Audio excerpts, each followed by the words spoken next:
नमस्कार, मी धनश्री. शिवसत्ता टाइम्सच्या या नव्या सेगमेंटमध्ये आपल्या सगळ्यांचे स्वागत. महाराष्ट्रामध्ये विधानसभा निवडणुकीसाठी 288 जागांवर मतदानाची प्रक्रिया पार पडली. 4000हून अधिक उमेदवार निवडणुकीच्या रिंगणात आहेत. या सर्व उमेदवारांचे भवितव्य आता ईव्हीएम मध्ये बंद झाले आहे. महाराष्ट्रामध्ये सध्या भारतीय जनता पक्ष, शिवसेना आणि राष्ट्रवादी काँग्रेस पक्ष यांची महायुती, तर शिवसेना, राष्ट्रवादी काँग्रेस पक्ष आणि काँग्रेस यांची महाविकास आघाडी यांच्यात लढत आहे. यासोबत तिसरी आघाडी देखील आपले महत्त्वाचे मुद्दे घेऊन मतदारांपर्यंत पोहोचली आहे. वाढती बेरोजगारी, महाराष्ट्रातील प्रकल्प, मराठा आरक्षण, कटेंगे तो बटेंगे असे विविध मुद्दे निवडणूक प्रचारात चर्चेत राहिले होते.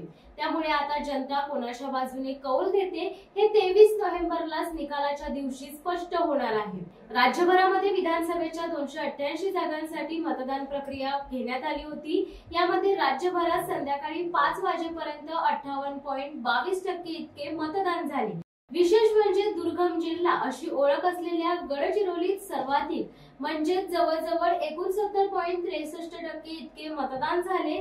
तर सर्वात कमी मतदान हे मुख्यमंत्री एकनाथ शिंदे यांच्या ठाणे जिल्ह्यात झाले. त्यापेक्षा सर्वात कमी म्हणजेच बघायला गेलं तर 49.76% इतकं मतदान हे मुंबई शहरात देखील झालेलं आहे. तर मुंबई उपनगरामध्ये 51.76% मतदान झाले. उद्या निकालाचा दिवस असल्याने बऱ्याचशा एजन्सीने आपले एक्झिट पोल व ओपिनियन पोल अंदाजे देण्यास सुरुवात केली आहे. असाच एक ओपिनियन पोल शिवसत्ता टाइम्स न्यूजच्या माध्यमातून देखील घेण्यात आला होता. या पोल मध्ये राज्यात कोणाची सत्ता येईल, कोणत्या पक्षाला किती जागा मिळतील आणि मतांची टक्केवारी किती असेल याचा अंदाज व्यक्त केला जातोय. जाणून घेऊया शिवसत्ताचा रायगड जिल्ह्यातील ओपिनियन पोल काय सांगतोय ते. रायगड जिल्ह्यात पनवेल, उरण, कर्जत, पेण, अलिबाग, श्रीवर्धन, महाड या 7 विधानसभा मतदारसंघात मतदान पार पडले होते. या मतदारसंघापैकी 4 मतदारसंघातील लोकांचा जास्तीत जास्त कौल हा शेकापला जातोय, तर 2 मतदारसंघांचा कौल हा ठाकरे गटाला जात आहे. पाहुयात कोणत्या मतदारसंघात जास्त कौल कोणाला मिळाले आहेत.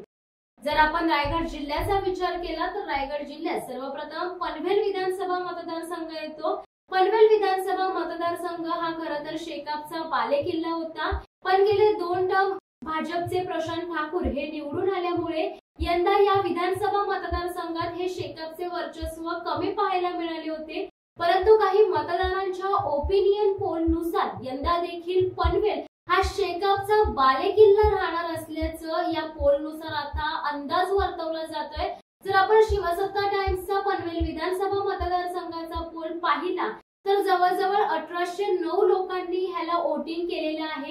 शेकापचे बाळाराम पाटील, भाजपचे प्रशांत ठाकूर आणि ठाकरे गटाच्या लीना गरड अशी तिरंगी लढत यंदा पनवेल विधानसभा मतदारसंघात आपल्याला पाहायला मिळाली होती. लोकांनी दिलेल्या कौलनुसार यंदा देखील शेकापचे बाळाराम पाटील म्हणजेच पनवेलमध्ये शिट्टी वाजणार असा अंदाज वर्तवला जात आहे.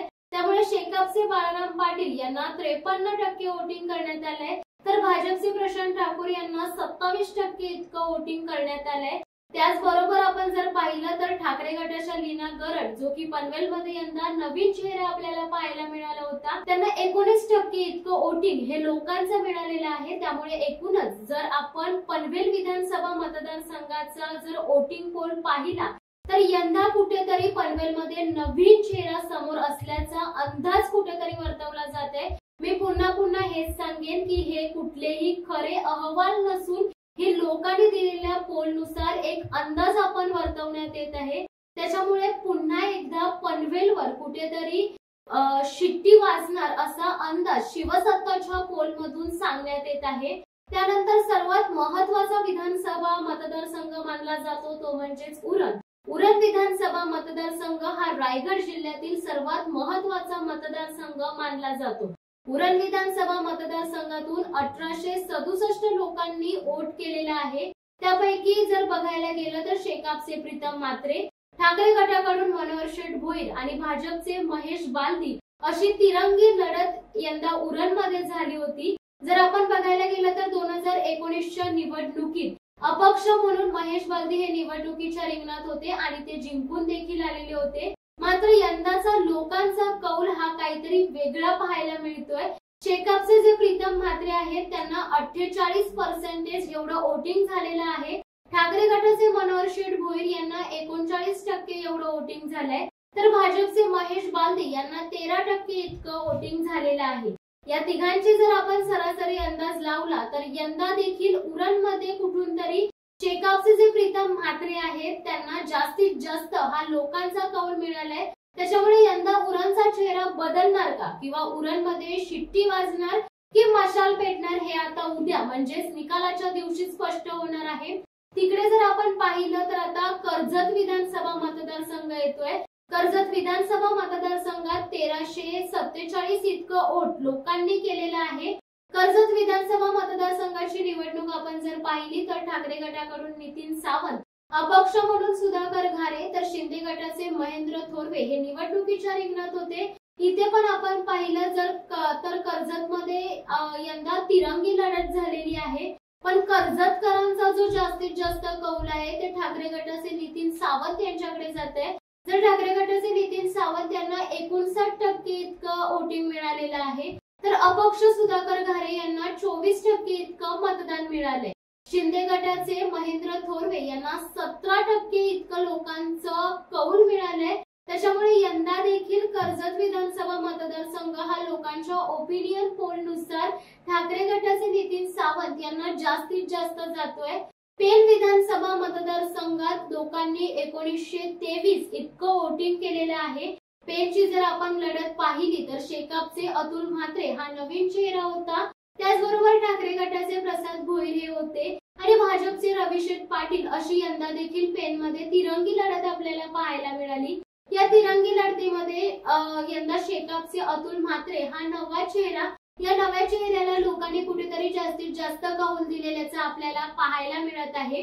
शेकापच्या अतुल म्हात्रेंना 42% इतकं वोटिंग झालंय, तर ठाकरे गटाचे प्रसाद भोईर यांना 34% इतकं वोटिंग झालंय। भाजपचे रविशेठ पाटील यांना 23% इतकं वोटिंग झालेलं आहे। या सगळ्याचा जर आपण अंदाज वर्तवला तर यंदा कुठेतरी शेकापचे अतुल म्हात्रे यांना 42% एवढं म्हणजे जास्तीत जास्त मतदान जे आहे ते शेकापचे अतुल म्हात्रे यांना लोकांनी जास्तीत जास्त कौल दिलेल्याचं आपल्याला पाहायला मिळतंय।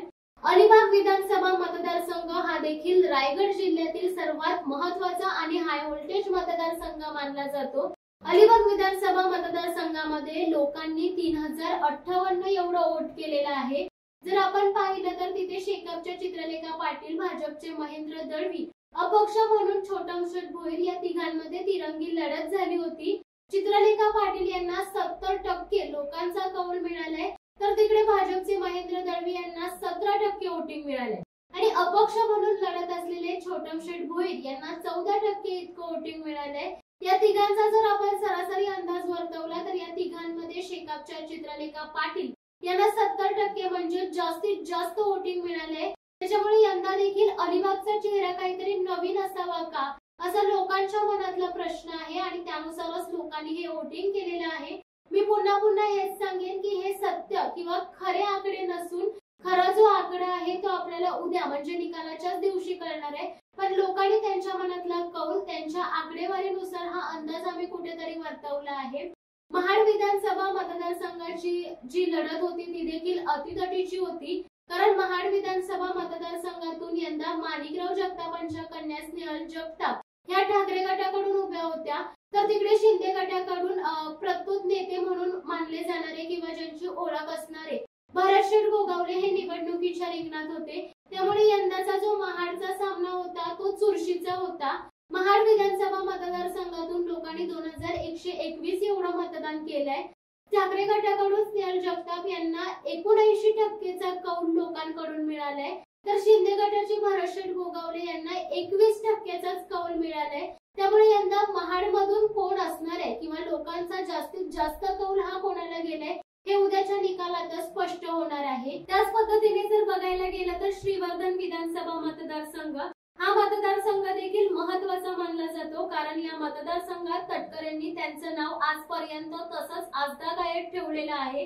श्रीवर्धन विधानसभा मतदारसंघाचा आपण जर विचार करायला गेलं तर तिथे 1302 लोकांनी वोटिंग केलेलं आहे। त्यामध्ये अजित पवार गटाच्या आदिती तटकरे यांना 62% लोकांचा कौल मिळालाय, तर काँग्रेसकडून तिकडे ठाकूर यांना 38% लोकांचा कौल मिळालाय। याचा सरासरी अंदाज आपण जर वर्तवला गेला तर अजित पवार गटाच्या आदिती तटकरे यांना जास्तीत जास्त कौल मिळाल्याने त्यांचा अंदाज कुठेतरी जास्त वर्तवण्यात येत आहे।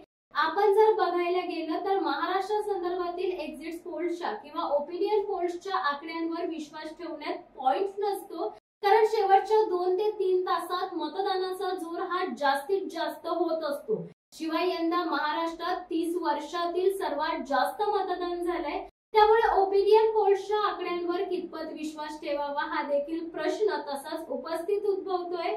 ज्यावेळी मतदान जास्त होतो त्याचा अर्थ असा काढला जातो की प्रस्तावित सरकार विरोधात ही एक लाट असते, पण सरकारने लाडकी बहिणीसारख्या अन्य कल्याणकारी योजना आणल्या, त्यामुळे सुद्धा मतदानाची टक्केवारी वाढण्याची एक शक्यता नाकारता येत नाहीये। जर आपण संपूर्ण या पोलचा अभ्यास केला तर यामध्ये रायगड जिल्ह्यात महाविकास आघाडी आघाडीवर असेल असा अंदाज कुठेतरी वर्तवण्यात येत आहे। मात्र प्रत्यक्षात काय होणार हे 23 नोव्हेंबरला म्हणजेच निकालाच्या दिवशी स्पष्ट होणार आहे।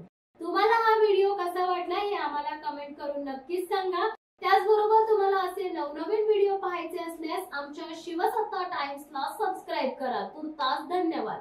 दे धडक बेधडक वृत्त देणाऱ्या आपल्या शिवसत्ता टाइम्स न्यूज चॅनलला लाल बटन दाबून सबस्क्राइब करा आणि बेल आयकॉनला क्लिक करायला विसरू नका।